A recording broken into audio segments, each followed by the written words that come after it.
Hai guys, sekarang gue lagi ada di Darling Square. Ini di sisi lain Tumbalong Park. Di sini bisa dibilang tempatnya lumayan baru dengan building yang di belakang saya ini.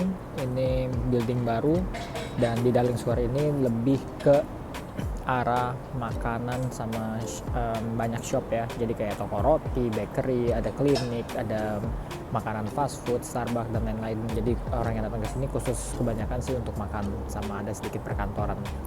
Oke, di video kali ini gue pengen bahas soal cara kalian bisa kesini dengan cara visa turis. Jadi visa turis itu similar sama visa pelajar. Jadi kalian harus punya deposito, tapi nggak sebanyak visa pelajar. Kalian harus punya kurang lebih sekitar 50 jutaan.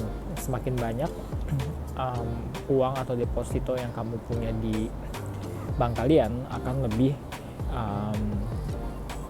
memungkinkan atau visanya lebih di granted, disetujui untuk datang ke sini sebagai turis.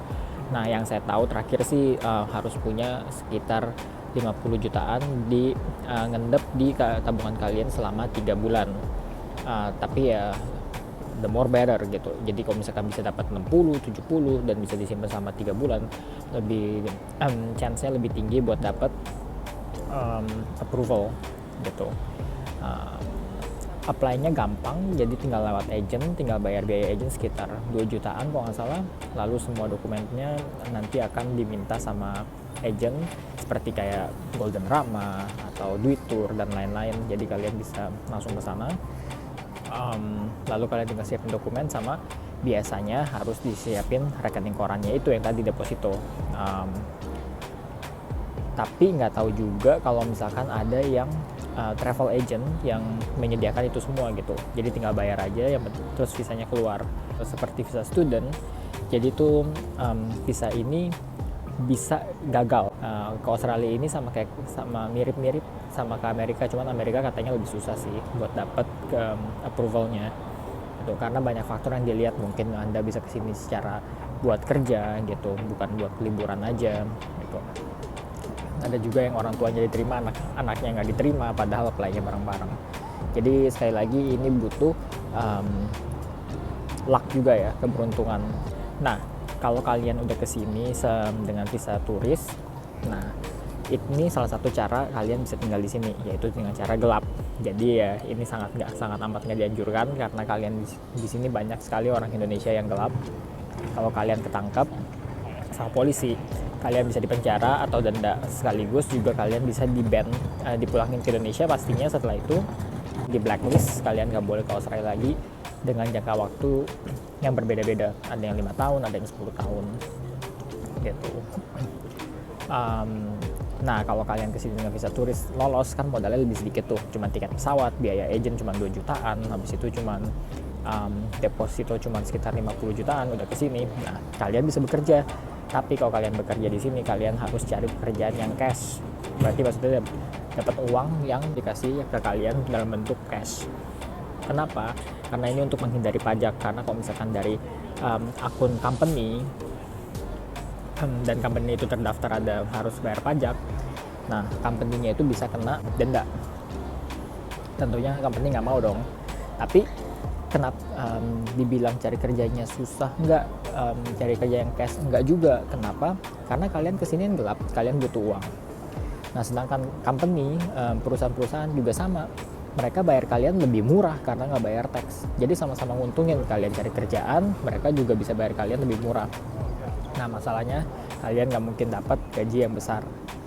Yang kebanyakan sih cash itu di bawah rata-rata. Jadi gaji di sini kan per jamnya kurang lebih itu sekitar 17-18 dolaran. Bahkan kalau nggak salah tahun ini jadi 19 dolar berikut tax ya. Nah, kalau misalkan tanpa tax, kalian tuh bisa dapat sekitar ada yang 12, ada yang 15 gitu.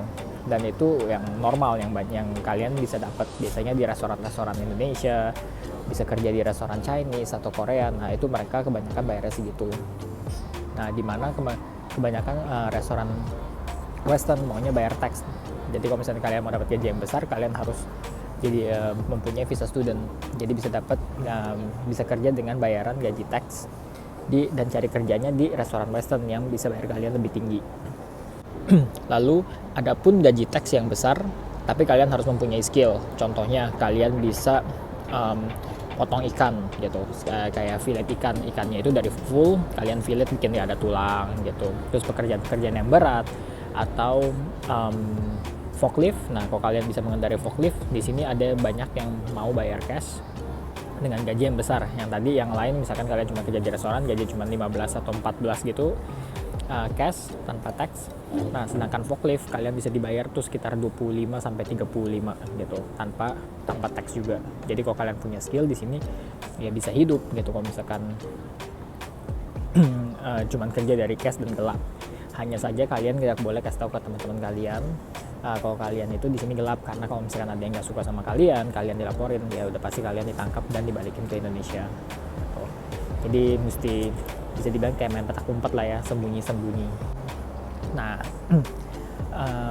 itu cara kalian kesini dengan visa turis dan bekerja di sini secara gelap, tinggal dan bekerja secara gelap. Kalian harus kerja cash, sama sekali nggak bakal bisa tax. Kenapa? Kalau misalkan kalian kerja tax, udah pasti taxnya itu kan kita nggak kayak di Indonesia gitu. Di Indonesia aja kecatat walaupun masih bisa hilang-hilangin atau diakalin gitu biar bayar taxnya lebih sedikit. Kalau di sini nggak bisa gitu, karena perusahaannya langsung bayar ke gaji kalian sekaligus bayar taxnya. Jadi kalian itu terdaftar alamatnya di mana dan berapa tax yang kalian punya gitu. Jadi kalian nggak bisa hindarin